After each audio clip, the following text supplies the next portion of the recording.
రైతు రామయ్య సోమరి కొడుకు కథ. ఒక అందమైన గ్రామంలో రామయ్య అనే రైతు ఉండేవాడు. అతడు చాలా కష్టపడి వ్యవసాయం చేసేవాడు. రామయ్యకు రాజు అనే కొడుకు ఉండేవాడు.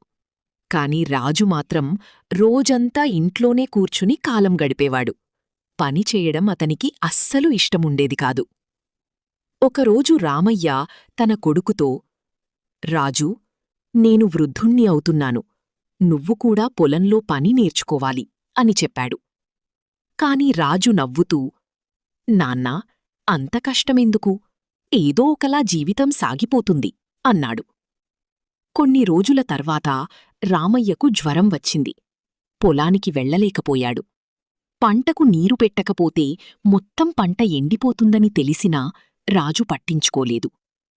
అప్పుడు గ్రామపెద్ద వచ్చి రాజుతో, నీ తండ్రి జీవితాంతం కష్టపడి ఈ పొలాన్ని నిలబెట్టాడు. నువ్వు ఇప్పుడు సహాయం చెయ్యకపోతే మీ కుటుంబం కష్టాల్లో పడుతుంది అని చెప్పాడు. ఆ మాటలు రాజు మనసును తాకాయి. వెంటనే ట్రాక్టర్ తీసుకుని పొలానికి వెళ్లాడు. నీరు పెట్టాడు, కలుపు తీశాడు, పంటను జాగ్రత్తగా చూసుకున్నాడు.